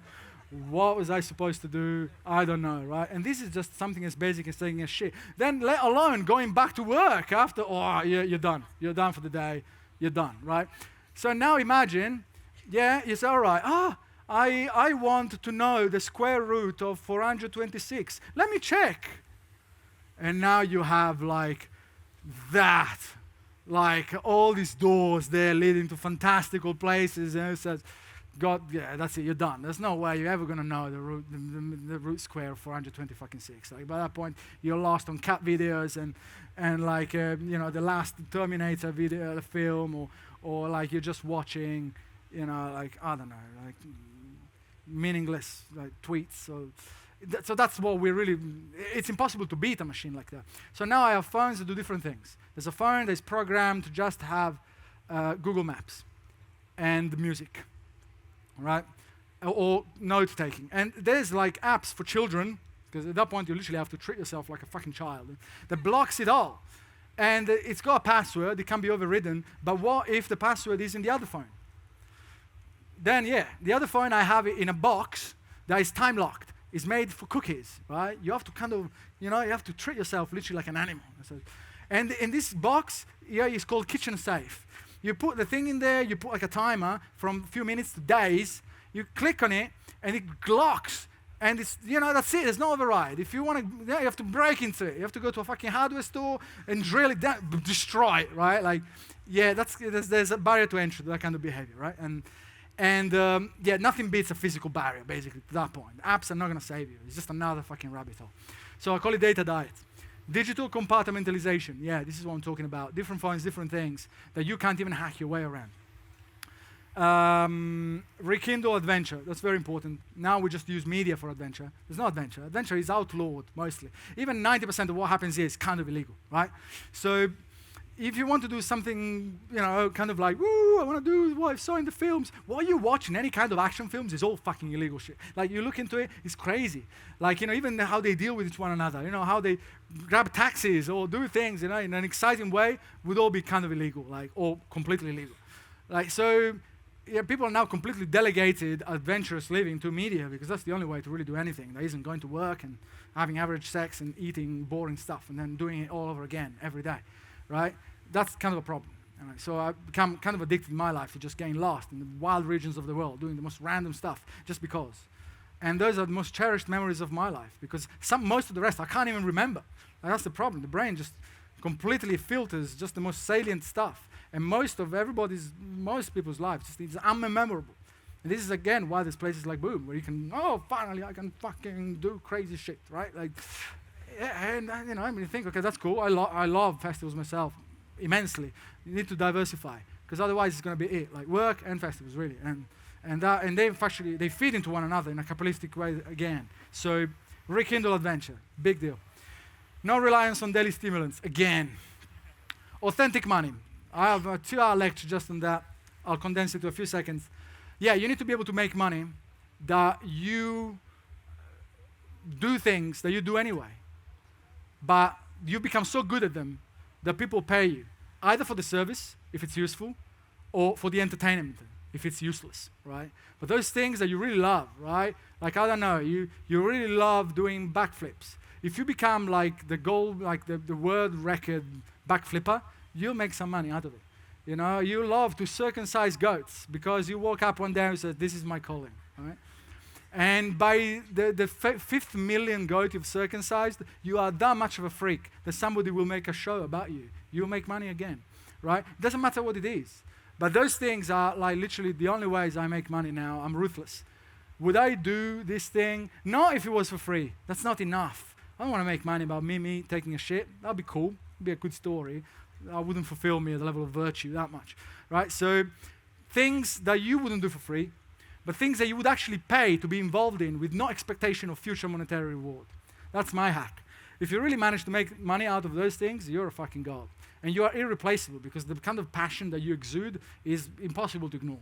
Like people just want that, right? Says, oh my God, the way that guy, circumcises goats is enthralling. Like I want that energy. I'm not even about the goats. I just want to be in his proximity. Maybe I can do something like I want to be that passionate about anything, right? At that point, like you realize the passion really pays dividends. And again, removing caffeine is part of the story because you don't want to be fulfilled by shit activities. Money isn't enough, especially in a world full of it. Financial sovereignty, own assets, because otherwise you'll be on UBI and you'll be fucked, right? You need things that can be printed out of existence. Productive assets as well, like company shares, that's especially things that you are, with authentic activities, like authentic business activities, that you can kind of have more than one client. Otherwise, you have an employer, right? More than one client, you're an entrepreneur. It's that easy. If you can manage to do cool things, you hack it. You hack the system. Collaborate with AI if possible, because it's going to be pretty powerful. And that's why I have an AI company. Cognitive anti-fragility. I'm going to skim through it. I'm sorry, this is his own thing. Rekindle adventure again, direct experience, polymathy, and altered states of consciousness, right? This is my thing, balls deep. And it is extremely powerful because it gives you a framework for remodeling your operating system, for lack of a better word, at the level of drive, reward, belief systems. And I don't have to tell you take psychedelics. It'd be ridiculous, right? But but it's not just about taking psychedelics because you can also go completely mad. Like you don't just want to change, open a bonnet and throw bolts at an engine and expect it to be better. You need practice around it. But polymathy, yes, right? So this is Harari, he wrote *Sapiens* and a few other great books. In order to keep up with the world of 2050, you will need not merely to invent new ideas and products, but above all, to reinvent yourself again and again.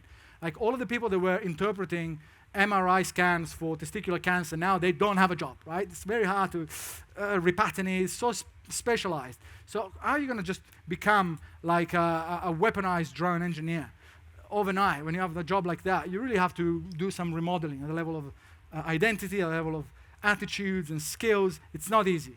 That's one of the purposes of age, is to prune out the flexibility of the mind, to dedicate human beings to activities. So that it's not just children all their lives, I want to do this, I want to do that, I want to do that. No, very well. They just hone one thing. And that makes a lot of sense 100 years ago. Now, liability. You need to be able to bring yourself back to child kind of state, to be able to change completely crazy, radical career changes at that level. And psychedelics can do that, sometimes not in a good way. But again, it's an extreme sport for the mind and the soul.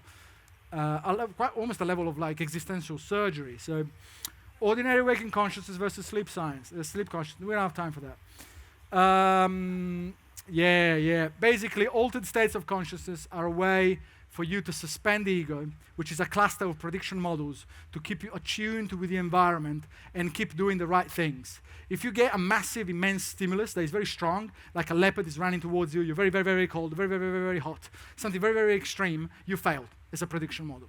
Your ego failed to predict the things. So it should be suspended and rewritten. That is an altered state. That's why things feel, oh my God, what's going on? Like, in a war zone, you're just running, bullets like going through you and stuff, you don't care, tunnel vision. It's because you are around bullets. You clearly failed to predict, something as extraordinary as being shot at. So your ego ain't that good. It has to be rewritten, right? That's why altered states are there. And psychedelics can just go there to activate that window of learning in a very extraordinary way. But window of learning is not always good. You can also learn bad stuff. So you have to use it in a very intentional and sacred way. And especially you have to be healthy. So medicine versus optimization. Again, taking psychedelics when you're healthy, it's one thing. When you're like sick, it's another one. You have to be very healthy to do this kind of thing. Otherwise, you call it plant medicine then, right? And it's different. Psychonautics is not plant medicine. You know, in a gym, you can do physiotherapy or train for Ironman. Very different things. All right. Yeah. Creativity is explore possibility, divergent thinking, drugs, and then hone, no drugs, or things like Ritalin or even caffeine to just hone down for a little bit.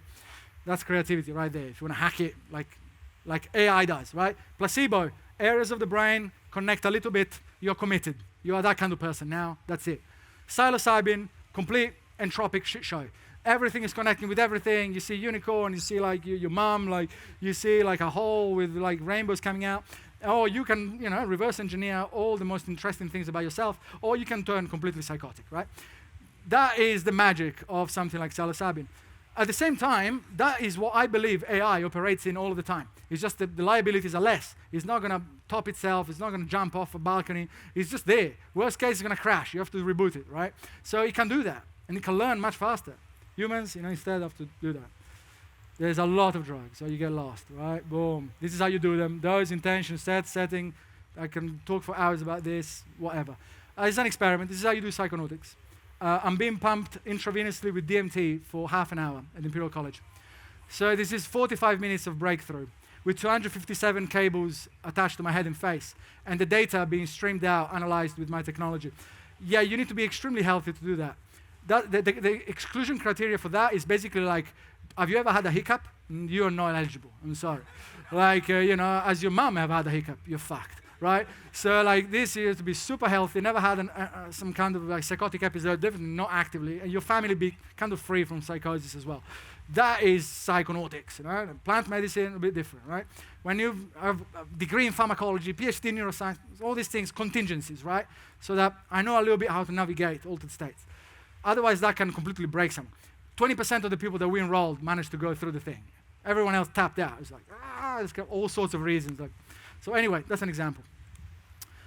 There's more interviews from me if you want to Google stuff, beyond psychedelics, actually. And Psychedelics Revealed, there's a film there. And yeah, that book, I'm the second chapter, and we're done. Take-home messages, you can take a photo of that and, you know, pleasure yourself with it later. And that's it, I'm done. Thank you.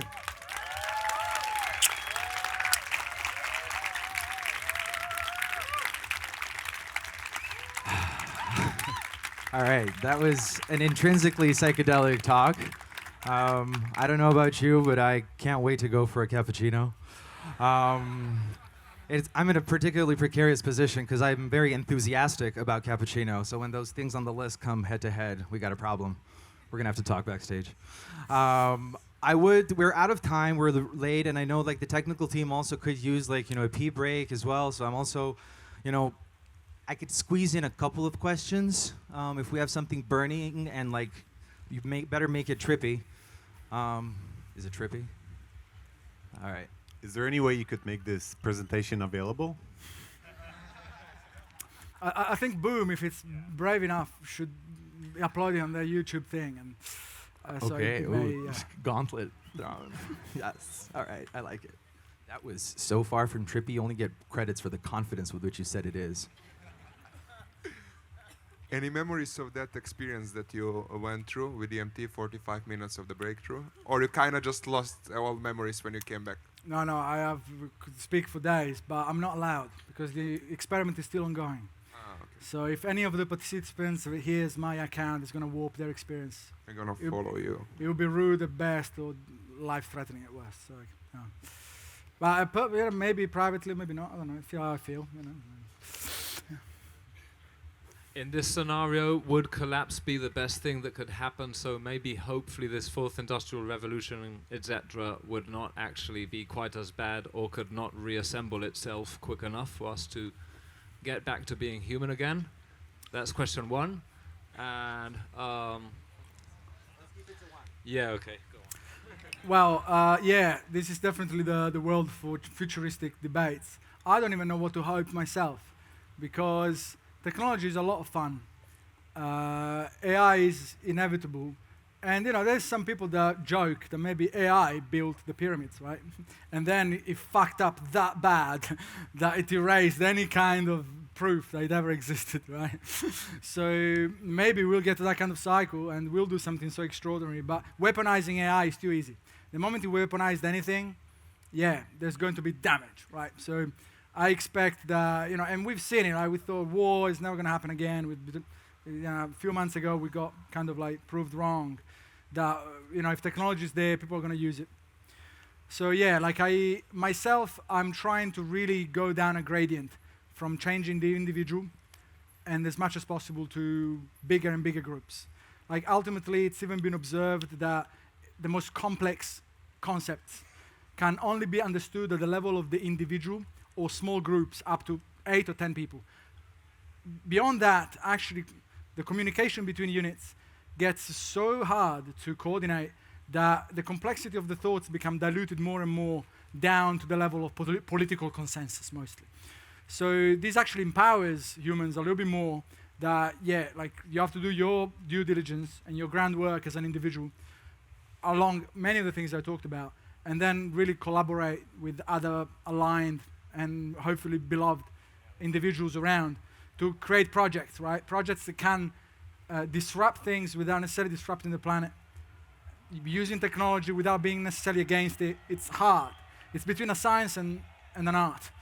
But yeah, I think there's definitely room for both work and play. I'm playing my part. And even being here, I think it's, unless you've passed out here because there's a little bit less music and sun and you're just seizing on the ground, it's maybe indicative that you may have some attitude yourself towards that, and you can use that level of metadata to then congregate with other smart individuals, not just to necessarily go through the cathartic value of partying, but also to build at least cool things or transformative constructs. Hi, Jack.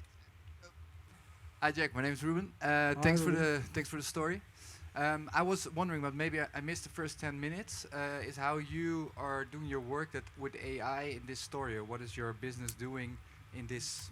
Well, that was literally the slide 4 or something like that. Okay, sorry. Yeah. So I have a company, a data analytics company that also has its own software platform that I built from back end to front end, machine learning classifiers that basically analyzes mountains of raw data at the level of brain activity, muscle activity, and biosignals to unravel the classification of altered states, and then the data mining of the output of the classification of the altered states, as well as biosignals themselves. Stuff that historically is mostly done manually by biologists that learn how to code, and they hate it, and they're terrible at it. And I managed to create a more cohesive merger of biology and engineering. And which one of the four is that? Somnivore? Somnivore, yeah. Yeah. Somnivore. Okay. Thanks, Jack. And I actually have a question. Like the Luddites were outdone by the non-Luddites, what if we start rewilding and we're just outdone by the non-rewilders, or if we can ever get to a critical mass for that to make sense collectively? Yeah, that's a great question. And we've seen how the non-rewilders are actually starting to falter.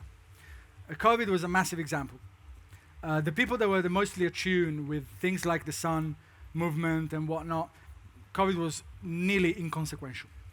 And in fact, one piece of data around it is that, at least at the beginning, most of the casualties in the US were African Americans. Yet, when the whole shit show started, I was in South Africa myself, loved it.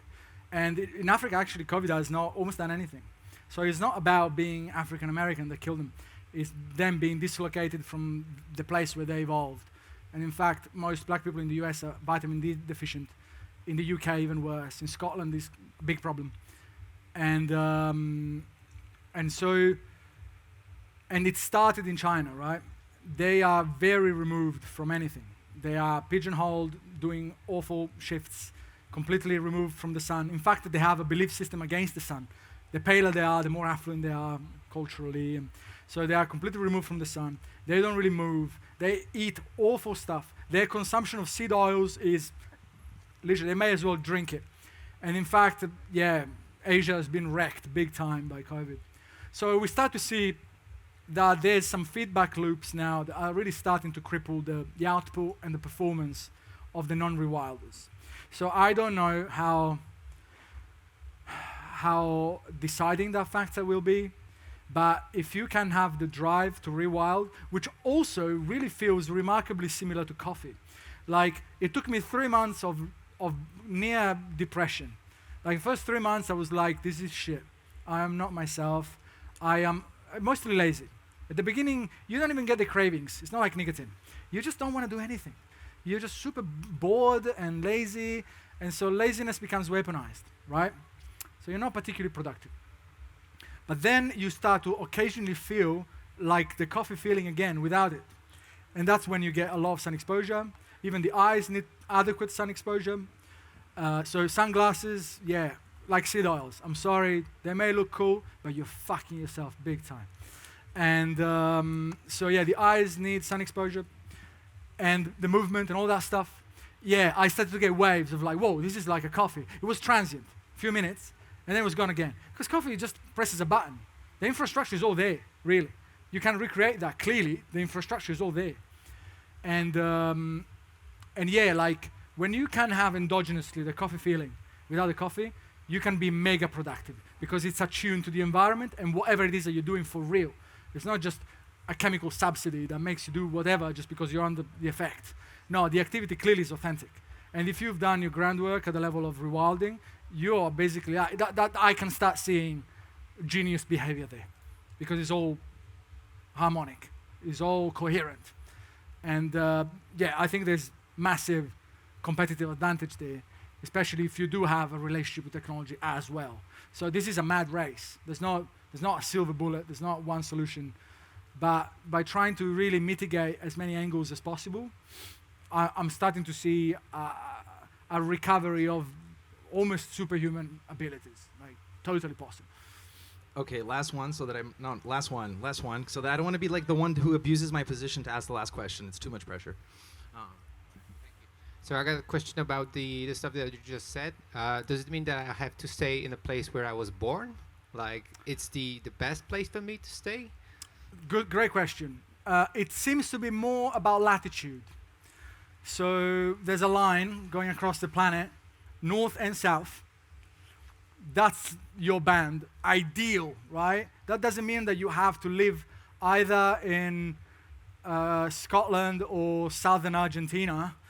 You know, we have the technology to supplement, tweak, and you know, we have like some kind of freedom to expose ourselves to the sun more or less. Like I lived for a long time in Australia, not genetically made for Australia, but then you can titrate the exposure accordingly, knowing.